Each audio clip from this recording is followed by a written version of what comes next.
holidays, everyone, and welcome back. This is our last SCTV of the year for ScreeningClub.com, where we break down the latest in television entertainment for you each week. I'm here, as always, with my two associates, our good friend Mike. How are you doing, Mike? I'm well, thank you. Good to be doing our final cast of the year. Mm-hmm. And my brother Chris, how are you? Doing well. It's the holiday season. It is the holiday season. You guys have, like, favorite things that you do every holiday season? Just hang with family. By the fire. Parties galore. And, of course, reflect back on the year that was. Absolutely. Getting together, catching up. That's what we'll do here to all of our new friends that we've come to know and love this year. We're going to share some of our favorite stuff and least favorite stuff from 2016 and share what we're looking forward to next year as well. So a little bit more of a free-form, open-ended podcast today. You know, yeah. It's a celebration. Year-end rundown. It's a celebration of 2016. Mm-hmm. But, you know, lots of stuff happened this year. Yeah. Mm-hmm. We're going to explore our favorite things outside the realm of TV, yes, primarily. We're breaking the chains of television. Although I have a couple things. I think Mike does too. Yeah, I've got a couple things. It will definitely not be the focus, for sure. But yeah, I think we're going to venture out, but still, you know, we're going to stick with media, which is sort of what ScreeningClub.com is all about. You know, more of general media, pop culture, and you know, our and we're growing outward as well. Every few times a week, we're sharing our reviews of the latest film we've seen.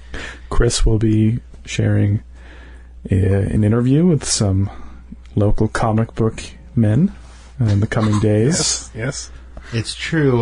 You know, we got a lot of cool stuff upcoming in the new year. And this will give you a little taste of, you know, we can just chat about all of our interests. So with that in mind, let's begin. Let's begin on a positive note and then go sharply downhill from there. We'll start with talking about some of our favorite stuff from this year. So really, it can be anything, guys. We can have a little discussion about it, but let's share anything, you know, media related, your favorite stuff from the year. Let's talk about it. Mike, would you like to give us a little something first? Yeah, I can go first. So I have a few movies that I would really love to highlight here. Two of which have been really spotlighted in the past few months as two of the very best of the year. One, not so much. All three are independent films, though. I think they all came. Not sure if one of them did. I think they all came out of Sundance. Okay. But I'll start with the one that's gotten far less attention. One of my really favorites from the past year, and that is Other People, starring Jesse Plemons and Molly Shannon. Written and directed by Chris Kelly, who was a writer on SNL whose career I've really been following for the past few years. So he came out with Other People about the character Jesse Plemons, who returns home after sort of launching a career on the other side of the country to care for his dying mother, cancer-stricken mother. No spoilers, right? Huh? No spoilers? That's the tagline of the movie, really. I haven't seen it. Care for his dying mother in the final year of her life. And it's just really touching, really sad movie about loss and grief and regret. And it just so powerful. Molly Shannon is so great. Another movie... Wait, just before you end that, go ahead. I haven't seen that either. I'm going to watch it before it's on Netflix. It just came to Netflix. That's what I was going to interject with. It's on Netflix, so really easy to watch. Netflix? Yep, really easy to watch. Highly recommend. For anyone who has ever really dealt with just the pain of not just death, but all that comes before death, and just watching the person that you love sort of slowly fade away from the person that they were. It's really sad, but really great. And then another movie that I think goes really hand in hand with other people that Chris and I just saw the other day. I just wrote a review for it on Screening Club. Is Manchester by the Sea, which maybe when it's all said and done, I still a few movies that I'd like to get to. The best movie of the year, and it's just such a heavy yet understated movie that deals with a lot of similar aspects of surrounding death and loss and grief. And Casey Affleck is tremendous, as is the rest of the cast: Kyle Chandler, Lucas Hedges, Michelle Williams, and who else? Gretchen Mol, who I love very much as well. Lots of controversy surrounding that movie. Well, not the movie, but the actor, Casey Affleck. Yeah. Was it not during that movie that he was alleged to have done all that stuff? No, I think it was during, correct me if I'm wrong, but I think it was during the Joaquin Phoenix I Am Still Here, or I Am Still Alive. It was my understanding that some of it happened during that, and then when they began filming this, like some of the same people returned. I mean, I know it happened on 2 different projects. I was thinking that one of it was this, but so that that's interesting. Lots of really horrible things apparently Casey Affleck has done. Casey Affleck, is he a better actor than his brother? I've always been really impressed with him. He hasn't really been in any. He hasn't really taken on any huge like blockbuster type roles that really sort of elevate him to the A-list notoriety.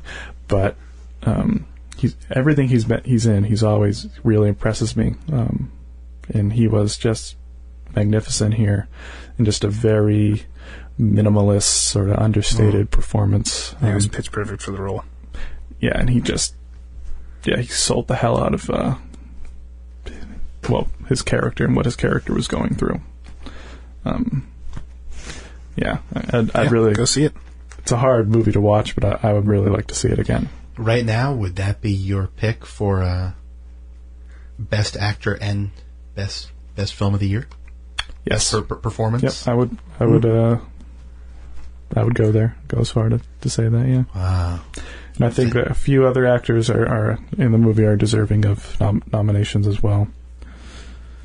And then the final movie I'd like to talk about is Moonlight, another film that Chris and I saw together, which is just such a finely crafted story about really it's a character study about this one throughout the film boy who grows into a man.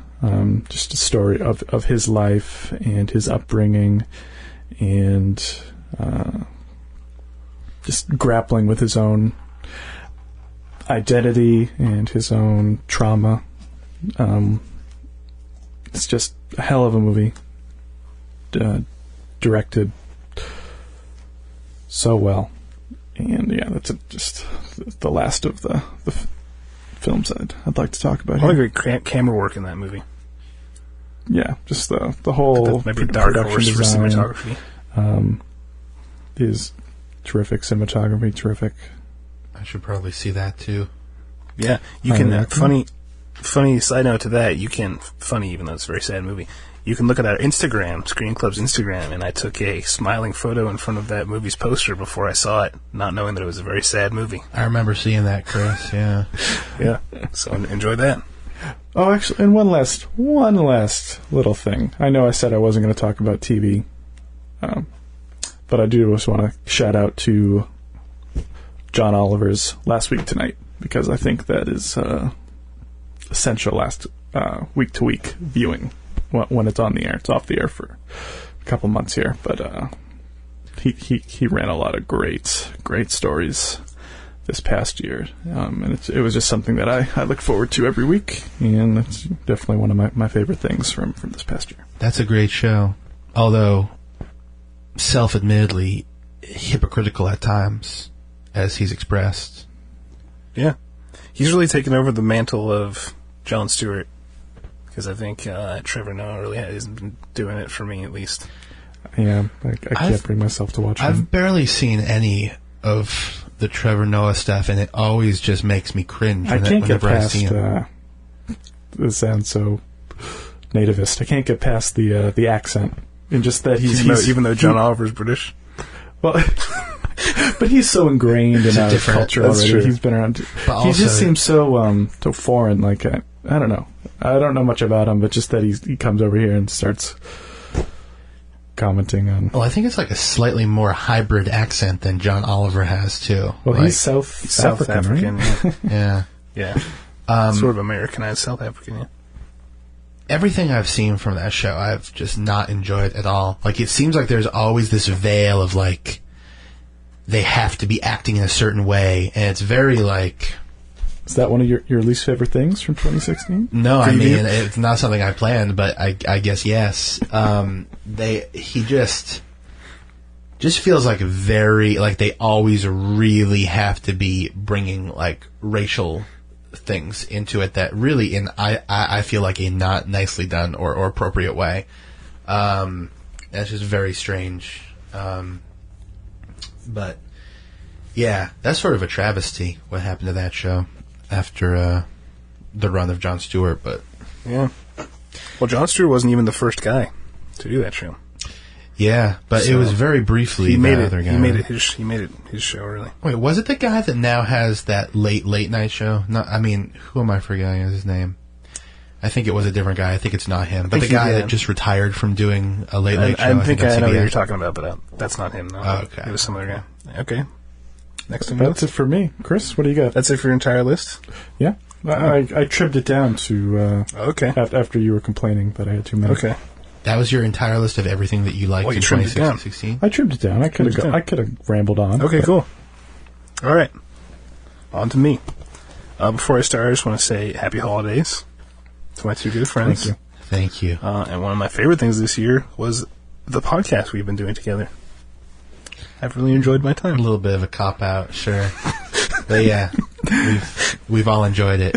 Okay. And know what? Yeah, I think we can all talk more about that maybe at the end, because it's worth noting the great experience and the friends that we've made. All right. So first on my list, 2016 has been really a rebirth of me reading. I've been reading books a lot. Read a lot of great books this year, but one. So you've got a couple in your hand. One here. series, yeah. I brought some visual learning. We knew something was up when you came in with a pile of books. So Here we go. I heard that Stephen King's magnum opus, the Dark Tower series, is going to be turned into a movie next year. So I said to myself, I've been reading a lot this year. Why don't I try to read the entire 8-book series before the movie comes out? I'll be one of those cool guys that reads the books before the movie comes out. Yeah, real cool. So I'm partway through. You can look through that one. Oh, this one I'm partway through reading. These books weren't written in 2016. They were not. They? That was written in 1987. This looks more like what you're looking forward to, I think. Don't lose my spot, just so you know. And they're really they're a great series. They're set in a mysterious, almost post-apocalyptic looking badass world. looking train on the cover of this book. Yep. The Wasted Lands. That's the third book in the series. This is the first. I'm 3. I'm almost done with the third book. But really well written series. I've come to really love Stephen King. One thing that annoys me about this print is how big Stephen King's name is on all the books. It really should be the Gunslinger. But I can stop talking about this. Everyone should read these if you like sci-fi, westerns. It's kind of a mishmash of all these awesome different subgenres. And each book starts off with a kind of note from Stephen King about his childhood, because he wrote this first book when he was 19. And 19 is a really important number in this book. And before I move on, everyone always says the first line in every book is extremely important, and I think this book, the first book in the first series in the series, has one of the best first lines I've ever read. Mike, do you want to read the first line? You want to read it? Yeah. Spoiler? It's the first line. The man in black fled across... Let me restart. The pressure was mounting. The man in black fled across the desert, and the gunslinger followed. That lures you in. Lures you in. And the gunslinger has become one of my favorite literary characters of all time. Wow. And I can't wait. Idris Elba is playing him. All right, what else you got? Next on the list. Sorry, that was on my phone. Next on the list is a game. I'm a big gamer, big gaming fan. And one of my favorite games this year, maybe my favorite game, I'll have up on the site before New Year's, my top 10 games of the year, is Firewatch from Campo Santo. It's almost not even a game. You play as a fire marshal in a national forest who's up in one of those fire watch towers. Oh, you sent me or you showed me a video of this. Yeah, I might have. It's a 3D, right? It's a 3D? Go on, because I do have you're something talking about VR? this. It was a different thing, right? It's a side thing. But you're that right. was that it world, It right? was from that game, yeah. Sorry. No, you're good. So you're a fire marshal up in this fire tower, and you're on fire watch. And it's kind of the story that unfolds. You kind of just walk through this beautifully rendered world. The art direction was done by Aldi Moss, a really big internet artist. And your character is played by Rich Summer from Mad Men. Oh, okay. Played like the chubbyish guy on Mad Men. Yeah. Some great voice acting. Harry. Yep. And I heard the story just got optioned for a movie, which is well deserved. Go play that game. It's not like a big action game. It's a really story-centric game. Next thing on my list is a movie, The Neon Demon, that I saw this year. I had to venture by myself across Boston to see this movie in the rain. I remember I saw your quick hit review of that movie, Chris. Yeah, amazing movie. One of my favorite directors. Is that your favorite movie of 2016? Might be my favorite movie of 2016. Better than Manchester by the Sea? It might be.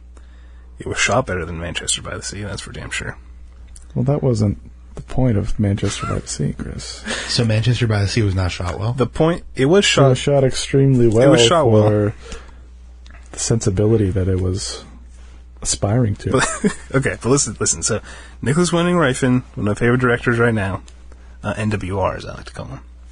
He directed Drive, made the Pusher series. Yeah, that was one of your big things of this past year was really trekking out to see every movie he's ever made. Yeah, I've heard about that. I saw almost all of his movies this year. I bought the Pusher series. I bought Fear X, and Bleeder was the only one I couldn't find for a reasonable price, but I'll get around to it. Anyway, I showed you a little bit of Only God Forgives, his last movie. Couldn't do it. So that movie, a lot of people felt was too soulless, and it was more about the visuals than the almost non-existent story. Yeah. So some might feel that he took that to heart, and he told himself, I'm going to write a story where the point is that it's heartless, and it's about models who are soulless, and all they care about is their visual outward image. This is Neon Demon? Yeah, and really, it's about models in L.A. A young girl goes out to L.A. to try to become a model, and we've all been there. Yeah, so... Yeah, that's definitely one I need to get to. It's on my watch list. So beautiful. It's one of the most beautiful movies I've ever seen, and at the same time, some of the most disgustingly brutal violence happens in that movie. And it's something that only NWR could do. Also, interesting connection between Manchester by the Sea, both Amazon productions. That I was really surprised to see that. Manchester by the Sea was an Amazon production? Yeah, they're trying. Produced by Amazon Studios. Yep, they're trying to do it. Alright, so next on my list, second to last thing on my list, is a comic series. You only had 3 things. I added another one. Before you go on to this... You trimmed and I added. Chris, one of the stars of the movie Bleeder. Yep. Do you know Mike has mentioned him in a recent piece that he wrote for ScreeningClub as one of his favorite people? That would be Mads Mikkelsen, right? Do you know him? Mike doesn't know anything about Bleeder. Yeah, but doesn't that make you want to see this random movie? Pusher, he plays NWR found Mads Mikkelsen. Right. Yeah. He has a storied filmography. They both were from Denmark together. Country. Yeah. Oh, okay. Know what I was confused about? Let me just say this. I actually, this is going to get a little off track, but it's about him. I saw the Star Wars movie on opening night too, so I enjoyed reading your review after I saw it. Do you agree? Yeah, I definitely think it was great. Yeah. But that's a loaded question because you said a lot of stuff, so I can't say if I agree with everything. Okay, so I thought that Mads Mikkelsen says I thought he was also the guy from Man in the High Castle, and he is not. Which guy from Man in the High Castle? The German guy? I guess half the cast is German. Smith is his last name. He's like the guy with the family, the guy, the big bad in the first season. The guy that I think looks a lot like Mads Mikkelsen. I think I know you're talking about. He doesn't really. We know Mads Mikkelsen best from one of Chris and I's personal favorites from really the past decade, I would say. For me, anyways. Yeah. What? Hannibal TV show. Oh, does he play He played Hannibal Lecter. Ooh, he does it his own way, and he does it perfectly. He's so good. Some say the best version of Hannibal Lecter. Yeah. Oh, stop that. He's great. We're talking about iconic. Exactly. I know. I've seen it. I've seen it argued. Yeah, I would argue that. Also, Hideo Kojima's next game, creator of Metal Gear, as people should know, the villain is Mads Mikkelsen. You should watch the second Death Stranding trailer that has him in it. It's pretty cool. Pretty dope. Okay, next thing on my list is a comic series. So this year, DC. Jeff has a blank stare in his eyes. No. Because I'm talking comics. It's difficult for Jeff and I to comment on these things. All right, well, I'll keep this quick. No, don't keep it. Just you say what your heart says. Okay, so it's a comic imprint, which is kind of something unique to comics, where they'll have so DC contacted Gerard Way, lead singer of My Chemical Romance, who in his own right, I'm a big fan. Yeah, who I'm a huge fan of, who in his own right is a pretty big comic creator. He made even before the band, he was doing comics. He created the Umbrella Academy. Should have him on. Yeah, we'll have him on in 2017. For sure. Yeah. And actually, a fun fact about him is he pitched a show in his animation to Adult Swim, and they turned his show down. He was the backup to Aqua Teen Hunger Force. Really? So if that show never came on, probably wouldn't be any My Chemical Romance, because he would be making a show on Adult Swim. Anyway, so they contacted... That's crazy. DC contacted Gerard Way to do his own imprint, and he called it Young Animal, and basically he produced or had heavy influence in 4 new titles, and I've loved them all. Doom Patrol, Shade the Changing Girl, Mother Panic, and Cave Carson as a Cybernetic Eye. And they're all varying in quality, but I've been loving Doom Patrol and Cave Carson as a Cybernetic Eye. Mother Panic is... all you listeners should see the room I'm in right now. It's Mike and Jeff on their phones as I'm speaking aimlessly into... Where's my phone? Right there. Just because I'm looking down slightly, I'm on my phone. Okay. I'm listening. Doom Patrol, of now course... Mike's on his phone, though. Get on my list. Doom Patrol, of course, is a revival of the old DC superhero team of these low-level heroes, but Gerard Way puts his own spin on it of making an entirely new character called Casey Brink to kind of bring these new readers into this world of Doom Patrol in the DC Universe. And as you can expect from Gerard Way, everything is super out there and super crazy, and a lot of the dialogue is written. Now Mike's staring at me intently. It's the complete opposite end of the spectrum. My attention. We can't win, Mike. We do win. I know. It's because I'm hyper aware now. I've heard it said that I've heard it described that Gerard Way's writing is almost like he's writing his dialogue like they're lyrics, which can be obtuse at times, but I find it really fitting for the world of Doom Patrol. And Cave Carson as a Cybernetic Eye, this will be the last thing I talk about the comics, is really interesting. It's just about this guy has a cybernetic eye. All right. That's another comic that you liked? they're all under this imprint of Young Animal. I've been liking all the Young Animal stuff. Yeah, that's all I had. Jeff, what do you got for us?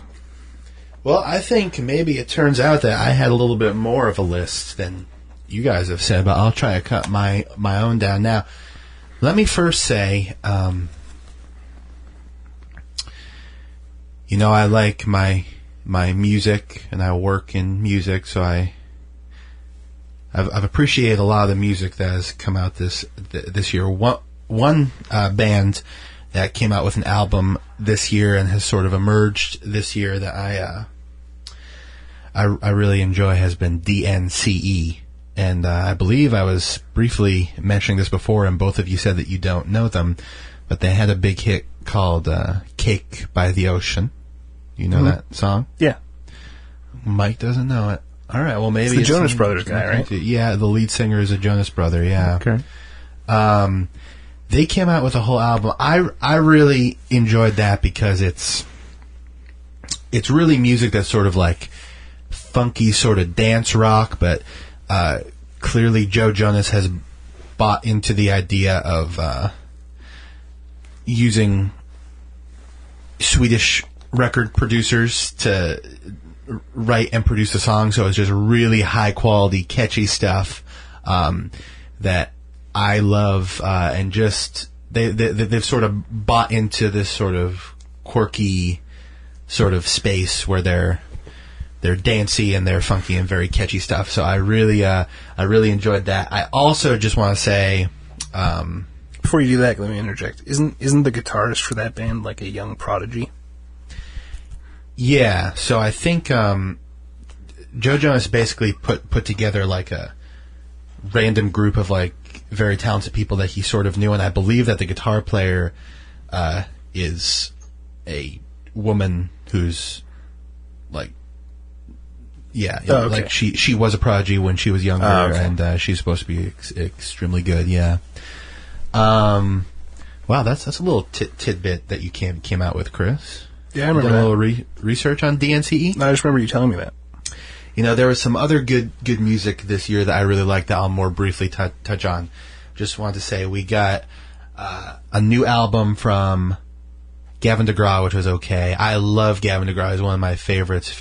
And Spotify has told me my number one most played song of the year was a deeper album cut from that album called Annalie, which I recommend. It's sort of old school sounding. Doesn't sound like it is not going to be a single or anything. The rest of that album I was okay with, but I love Gavin. So shout out to him and the rest of the band. Let's see, two more groups that came out with albums this year that I ate up. Red Hot Chili Peppers came out with an awesome album. They had some songs I really, really loved. And then also, what was I going to say? Oh, Blink-182 came out with a new album that had a lot of songs that were really good. They sort of went, they parted ways once again with, what's his name? Tom. And now they're sort of back to sounding like a little bit more of old Blink-182. Like, on the progression of the timeline, not like super old, super punk Blink-182, but like when they were like just sort of buying into like we are pop punk and very like sort of clean sounding, or more clean, shiny sounding. Like they're sort of back to that, and they had some tracks on that album that I thought were just awesome. So I would say check out that too. And so I've enjoyed all of that. That's it for music. I had some movies that I wanted to talk about too. Possibly my favorite movie of the year. Although I haven't seen Manchester by the Sea. Was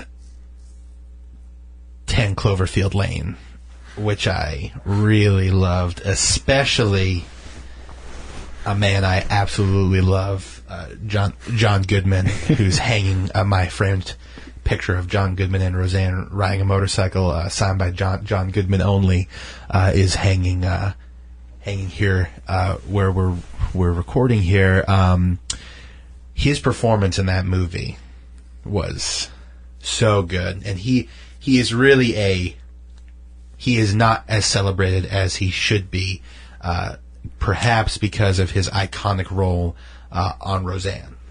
I've heard some buzz surrounding his performance in that movie for a potential Oscar nomination. Yeah, I would love that. But just to agree with you, I think it's a disservice to say that movie was a surprise, because really just with the people that were involved in making it, Did I say it was a surprise? It was no surprise at all that it was as fun and suspenseful and engaging as it was. Definitely a great movie from really way earlier in the year. It's tough to believe that it came out in 2016. Yeah, but it did. Yeah, I'm sorry if I said it was a surprise. No, you didn't. Just it was a surprise for a lot of people. Okay. I felt like saying it was a surprise, but it really wasn't. Of course, a friend of the show, Dan Trachtenberg. Gotta love that guy. Know what? Opening title sequence in that movie, one of my favorites I've ever seen. I listened to the commentary track for that movie. And, I'd love to hear that if there was comments on that. Is that on Blu-ray already? Yeah, I have it on Blu-ray. You can borrow it if you want. The commentary track is great because it's Dan Trachtenberg and J.J. Abrams just talking about the movie. Sure, that was fun to listen to. A lot of cool insight. But during that scene, Dan Trachtenberg was talking about how that was just... that opening shows the mastery of J.J. Abrams, because they were just editing the movie, and they were wondering what to do from the beginning. And J.J. Abrams just walked in and offhand was like, "You should just have it cut to black, and then cut to the title, and then cut back," and then walked out. That was a J.J. Abrams creative and J.J. decision? Abrams didn't even remember that he said that. He knows what his audience likes. Yeah, and then he's so good at knowing exactly what the audience will just eat up. It's so weird. He does something genius like that, but then he was behind the submarine in that episode of Lost. That's pretty. No, he crazy. wasn't really involved in. He was gone by then. But no, that movie was absolutely just insane. You know what? The tension in that movie, so much, so good. I've been hearing. Sorry to keep interrupting you, but please. I've been hearing some interesting things about the next anthology sequel to Cloverfield. I've been wondering about that too. I haven't heard anything. Yeah, it's all going to be about astronauts trapped in a space station, gone, that doesn't have any connection now because all the Earth is all fucked up. See, I think that's so cool that they're doing this with Cloverfield. It seems so random though, but it's so cool that they had the monster movie, which I thought was okay, frankly, and then 10 Cloverfield Lane just takes place in that universe. Yeah. So that's cool to hear that they're not going to be we have to do another giant monster movie. And let me say one more thing about that. I was going to say something, but I forgot. Another thing about movies this year, let me just take a look on my list. Another movie I really like this year, I have two more that I want to mention. These aren't my favorites, but these are just sort of things that stuck out to me that I thought were cool. I think, Mike, did you write a review of this, Arrival? I did, yeah. I really enjoyed that. That was really impressive. Just because it was very much a different take on the aliens visiting. It really was. And that was cool. I didn't think it was the perfect movie or something, but I just enjoyed watching it. Then the last thing that I really enjoyed watching, I don't want to get into a political discussion, but the movie about Anthony Weiner. I was so pulled into that. I think it was very well done, but 50% of the intrigue was dumb luck on their part that they're filming a documentary about his comeback after the fallout from his Twitter thing and all of that, and then while it's happening, Controversy Part 2 comes out while he's running for mayor, and it's just unbelievable to watch behind the scenes and how that man can just no matter what you think of him, he was a superstar, and he was becoming a superstar again even after the controversy. He was a political genius superstar, crazy abilities in that realm. and it was really cool to watch. So I really, and I think that's just called Wiener. So Nice. check that out. I mean, I did have a couple of other things that I enjoyed from the year that I can mention, but I don't want to keep taking everything. I just wanted to make a quick mention of first just a couple of things under the branch of sports media in general. Number one, God bless Bill Belichick, the New England Patriots organization. You know what? We all had to go through a lot this year. I know there's like first world problems, but like I know everyone hates us, and just we all came through and we're kicking ass again. So God bless the New England Patriots. God bless whoever supplies the supplements to Big Poppy too, because it made a hell of a You son of a bitch. hell of a last year. We couldn't pull through for him, and I know that there's an ongoing thing with whether he did or did not take the supplements. And I know that you guys talk about that a lot, so I just wanted to go ahead and drop that on you. But on a much more serious note, I want to take a moment and say thank you to Arian Foster, who retired this year. Arian Foster, my favorite athlete of all time, former Houston Texans and briefly Miami Dolphins running back. Arian Foster had a career that was plagued with injuries.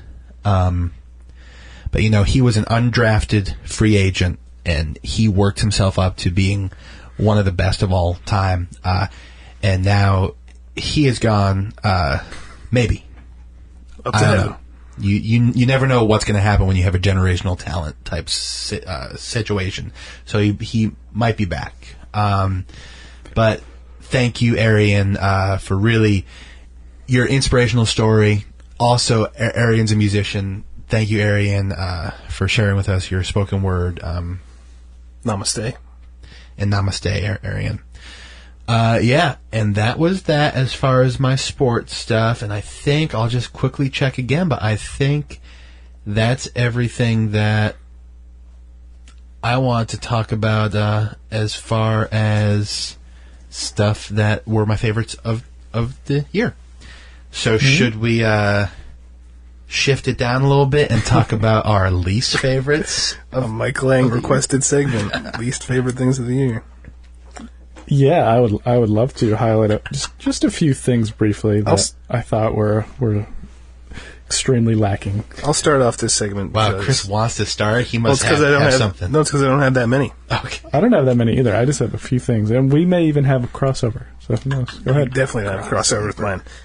Well, as you all know, I like to keep positive vibes, so I don't like to dwell on the negative. So I'm just gonna talk about how this year Steam, the video game downloading service ran by Valve, my computer has been flooded with just shovelware, just stupid games.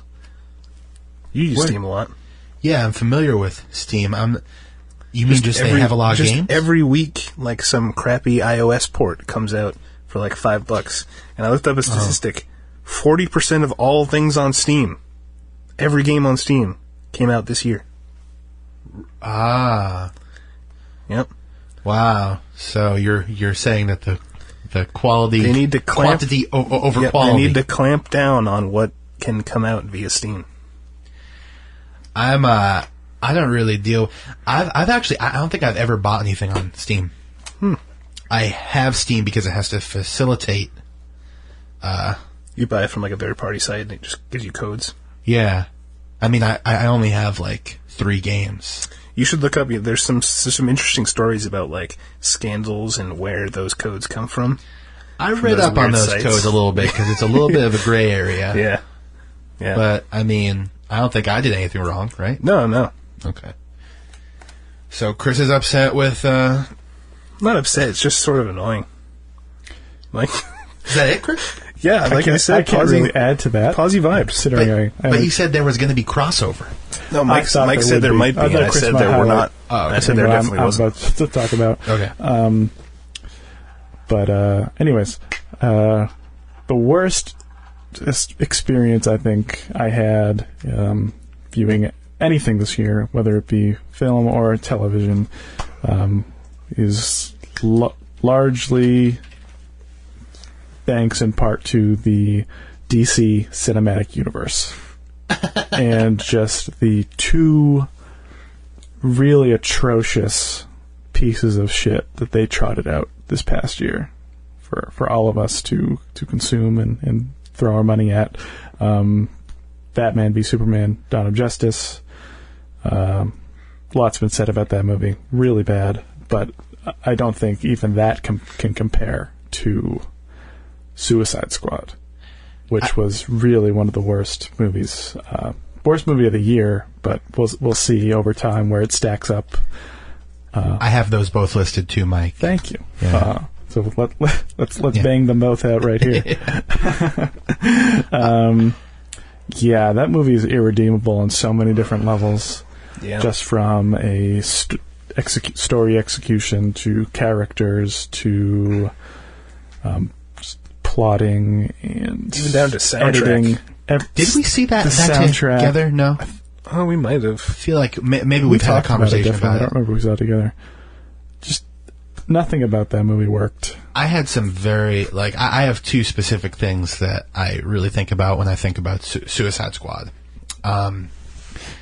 First, I know that a lot of people, I don't know about, I'm sure it's not a lot of people. I've heard people say that, what's his name that played the Joker? Jared Leto. Jared Leto, was the only good part of that movie. But not sure about that. Here's so I specifically hated him and the woman, and I thought it was just overacting trash, just really, ugh. But then I started thinking, okay, I've heard a couple people talk about how his performance was really good, and then I started thinking, is it possible that if everyone else, if what was surrounding him was elevated to a certain level, then his performance would have been whoa, this guy's really kicking ass. I still don't really think so. But it was the way he was integrated into the story in that he literally served no purpose whatsoever. Yeah. So what we were watching had no really impact on anything around him. He was just there probably for marketing, I think, was the primary reason he existed in that movie. So that is largely why I think it was so bad. Not only just because he was just really terribly acted, terribly written, but just that he by the end he really amounted to having no reason to exist. Okay. And that's all I have to say about my least favorite from the year. It was also just extremely clear that, they must have cut a bunch of his shit out, right? Yeah. Well, he was angry after that apparently they did cut a lot of his stuff out. Whoever let that out in the form, the way that movie was unfinished. There's a bunch of controversy into the editing of that movie where there was an original edit, and then the studio didn't like it, and the director didn't like it, so they contracted the people that who made the trailers that everyone loves to re-edit the film on a last-minute basis. Whoa, I didn't know that. Yeah, so there's that makes some sense. Multiple it was edits. So half-assed. Yeah, and I've heard it speculated that that's why the music was used so poorly, because it was this last-minute edit. That was my second thing. They spared no expense in getting the rights to all their songs. Let me tell you this, because these Marvel movies have such good use of music. Guardians of the Galaxy, I really enjoyed the music in that movie and the use of these classic songs. Clearly, that's what they were going for, and it was just trash. I don't know, as an avid music, consumptor or whatever, as a musician, I was just that offended me the most of anything in the movie because it was just like, oh, like here's another opportunity for us to just play a song that we paid a lot of money for that really has nothing to do with the scene. When like these other, like I'm just thinking again to like the beginning of Guardians of the Galaxy when that Come and Get Your Love comes on. Like it's just, I really liked that, and it was just like a great use of a classic song that everyone knows. And probably an introduction to a lot of people. But in this movie, it was just like, hey, specifically, Bohemian Rhapsody was a cover of Bohemian Rhapsody, wasn't it? And Noah, yes, it was. It was Panic at the Disco cover of Bohemian Rhapsody. It was, I mean, come on, the song itself was okay, I guess, but like its use in that movie. And Noah, sorry, well, yeah, please. They just used, they tried to use all these classic notable songs really to like supplement the lack of creativity and story that they had thrown into this movie, and it was just so clear what they were doing, and shame on them. The thing that's really shameful and annoyed me so much, apart from DC's killing it in the actual comic side right now, and Marvel's not doing so good, so it's completely flipped in the movie side. But if Marvel were to have tried to do something akin to Suicide Squad, where they have this group of ragtag villains, they would have done it like now. They would have waited. Right. They would have waited for years and had these villains as the villains in their own movies. And then they would have came together Avengers style, like anti-Avengers style, like 10 years down the line.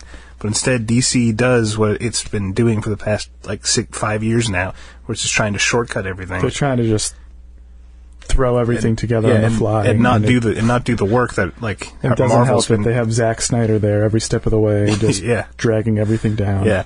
This movie would have been awesome if each of these villains had been the villain in, like, the Flash movie coming up, or all these other movies, or the standalone Batman movie, and then you saw them come together. But no, because we had to get little introductions for all these characters. That was all horrible. I'll talk about the music for one more second. There was this. You guys remember the movie Hardcore Henry? Yeah, I like that a lot. It was low budget too, and it was like, you know, the first person movie, and they actually like filmed it on GoPros. So they used another Queen song. Sorry, I'm just only talking about Queen songs that I like. Don't Stop Me Now. And I was like I saw it in the coming attraction. I was like waiting for them to use that. Did you see it, Mike? I never saw it. And it was used in like this awesome way. Yeah. And I really enjoyed it. It was like a climactic thing, you know, in that movie.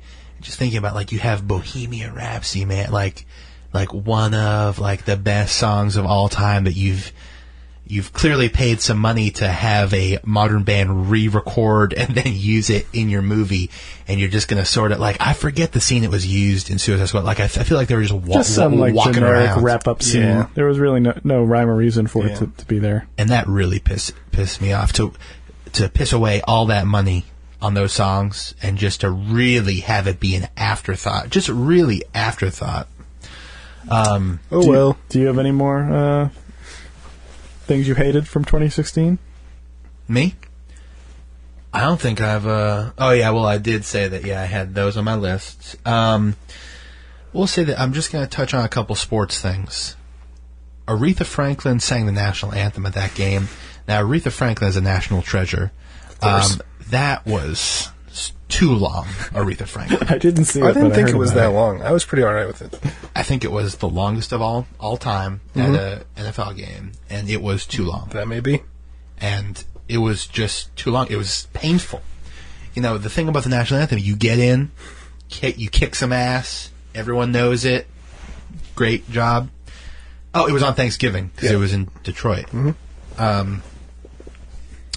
So long. But it was to the point where the arrangement of that song was just like Aretha Franklin sitting at piano playing these chords and just like holding these notes that were way too long. Like if it was really like killer, like kicking ass and long, like that's one thing. But it was just every note was like 4 times as long as it should have been, which which is like, so I didn't like that, but love Aretha Franklin, one of the best of all time. Second, okay, things I didn't like this year. One more thing about sports. I love fantasy football. It would be on the list of things that I love. What I don't like, and I know, they call fantasy football the new golf. It's like the new popular thing to do. It's like people use it for networking, all different stuff, and clearly it's extremely popular. So many of you know what I'm talking about. If you're in a league with friends, pay your league fee on time. This is just the biggest annoying thing. Like, it seems like such a small thing, but it turns into a huge thing. Just pay your league fee and enjoy the year. Because right now we're at the end of the fantasy football year. This is when it turns it into hell. Because not only have, like, half the people been eliminated, the people who are in charge of running your league now have to run around to all of you and, like, try to get the money. Of course, this is just, I'm not talking about anything specific, right? I'm not talking about anything specific. But just pay your league fee, and really what should be, you pay your league fee before the league starts. So just, that's something that really annoys me, and I'm sad about that, because that's a downside to something that really brings friends together as really fun. And of course, a huge hit to the supplement industry, the retirement of Boston Red Sox David Ortiz. I do not endorse. You know what? I'm sorry he couldn't go out on top. I was really happy. Me and Mike went to Big Poppy's second to last game together. That was a beautiful ceremony that they put on for that game. Wow. Even though it was freezing and raining. And they made the most of it. Mike explained to me something on that day, that they were doing something for Big Poppy every day, a different ceremony. Yeah, every day. We went to the game where all the other Boston sports teams celebrated him going out. So that was great to see.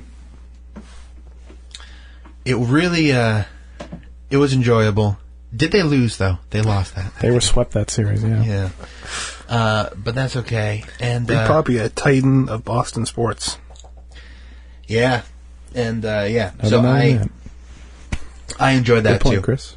And I think, I think that's all I had for negatives this past year. All right, why don't we sweep all that negativity to the side, bring the positive vibes back into the room, and look forward to 2017. Yes. Let's do it. I've got a few things. Okay.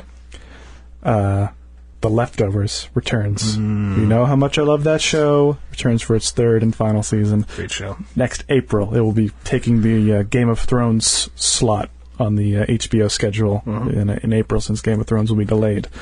I'm so excited. Eight final episodes. Next on the list, I just might as well say it. Game of Thrones returns for its penultimate final season, abbreviated final season. There's no question in any of our minds that will be amazing. And then just a couple movies I'm very excited about. War of the Planet of the Apes. I'm a huge fan of just that franchise in general. The original 1968 Planet of the Apes, one of my favorite movies of all time. I really loved Dawn of the Planet of the Apes, so I'm very excited for War for the Planet of the Apes. And then, lastly, I will say Star Wars Episode 8, subtitle, to be announced. Can't wait. I was a little disappointed that we didn't get any sort of tease for it in the previews to Rogue One. I think that would have been great to right before Rogue One to reveal the subtitle of Episode 8. Yeah. Big missed opportunity there. But I'm so excited. I'm sure in the coming months we're going to learn a lot more about that movie. That's a good point. I heard a rumor about the subtitle, but it's probably fake since nobody's talking about it anymore. Did you guys hear about that? I haven't heard it. Say it. Did you? No, didn't hear it. Rise of the Jedi. I don't love it. Akin to Return of the Jedi. Right. I don't know. Rise of the Jedi is like very similar to The Force Awakens. Yeah. I haven't heard anyone talk about it, so it was fake. All right, Chris, what do you got? You touched on a lot of mine. Game of Thrones, of course. I believe... Is Infinity War coming out next year? That just popped into my mind. You guys wouldn't know. No, I don't think so. I'm that looking at a 2018? list of major movies that are coming out next year. So what's coming out next year for Marvel? That would be Black Panther, which I'm really looking forward Spider-Man. to. Thor? Spider-Man. Thor Ragnarok? Oh, that's a good point. Thor Ragnarok, by director of one of my favorite films of 2015, What We Do in the Shadows, is going to be awesome.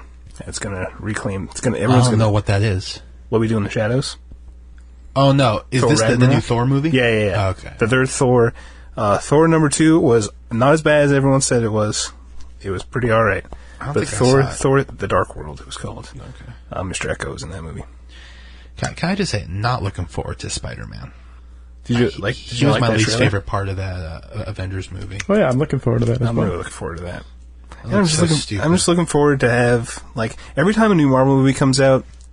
Like Doctor Strange is awesome as a movie itself, but also it's just now Benedict Cumberbatch is going to be in this world. Like, Did you both see that movie? Like, I never got around Did to you it. see the stinger? I don't know. This would be a spoiler from the Say stinger. it. So you remember the second stinger for? I don't remember what it was, but I saw them both. Yeah, was Okay. it? He's in some workshop or something, right? No, sorry, I meant the first stinger. Okay, first stinger. Thor was there. Oh, okay. Like Yeah, that's I a think- scene. That was a scene from Thor Ragnarok.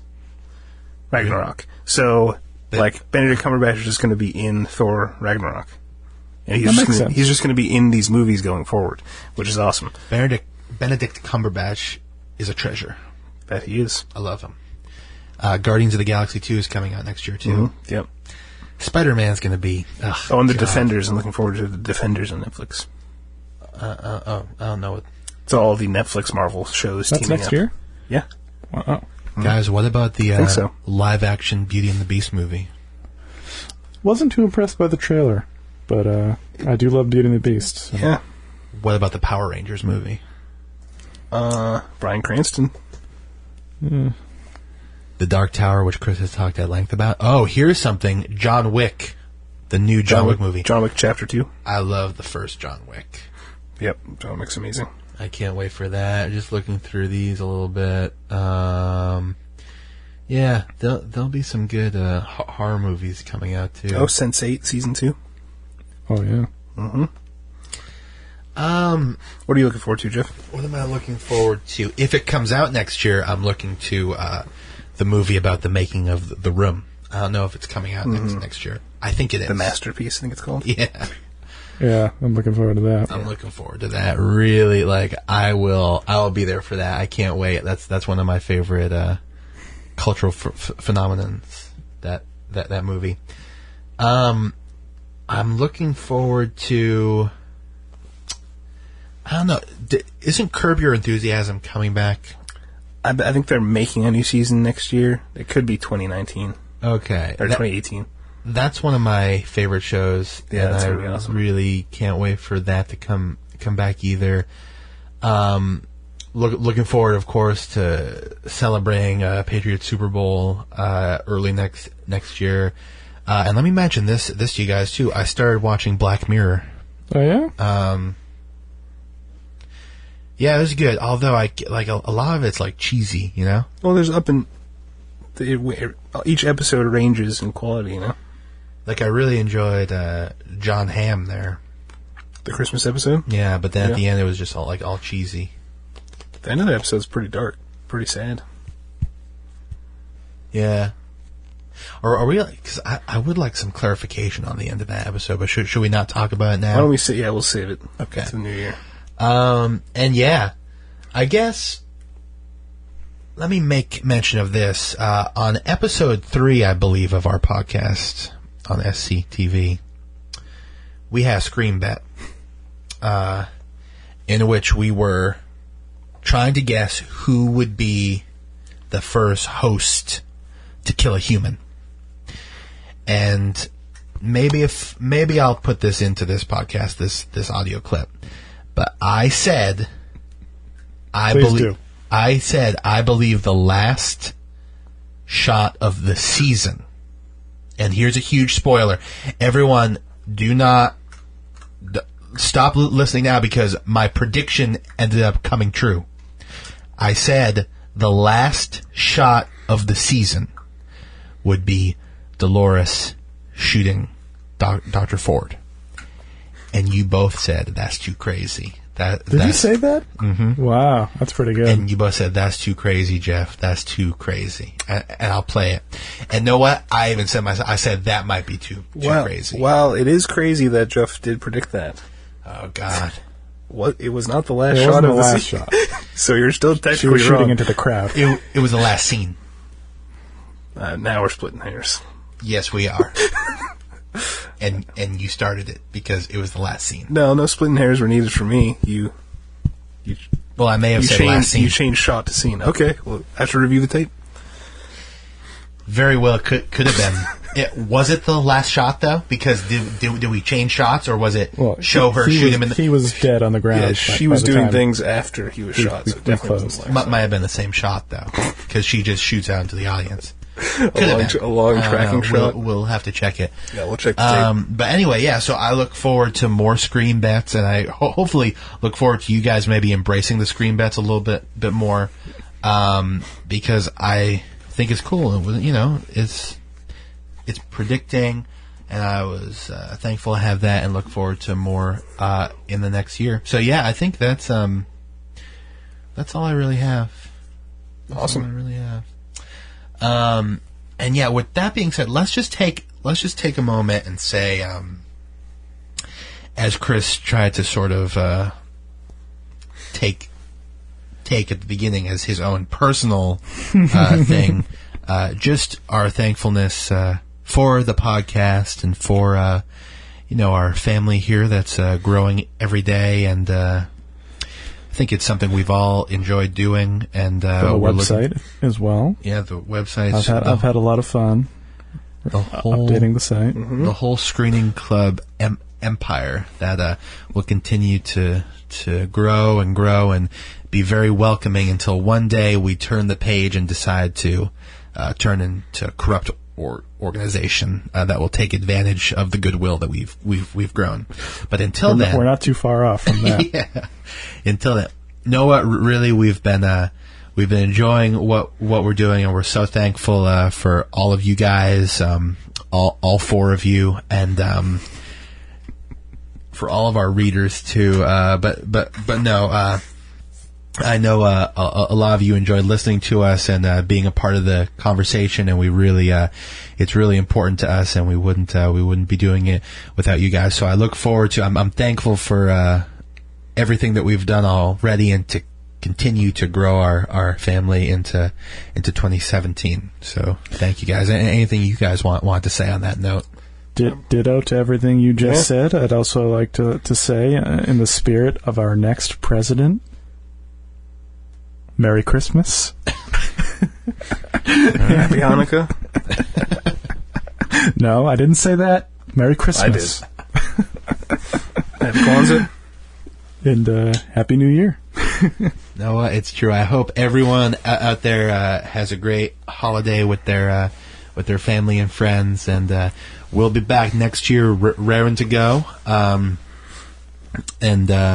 and we'll be looking forward to it. But in the meantime, everyone, please, we'll continue updating the website, so please hop on there, rate and subscribe. Let us know what you think on ScreeningClub.com. You can always share your thoughts or comments with us.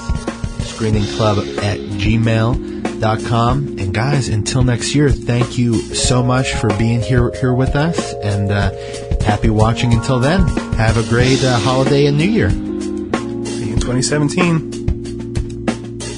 God bless.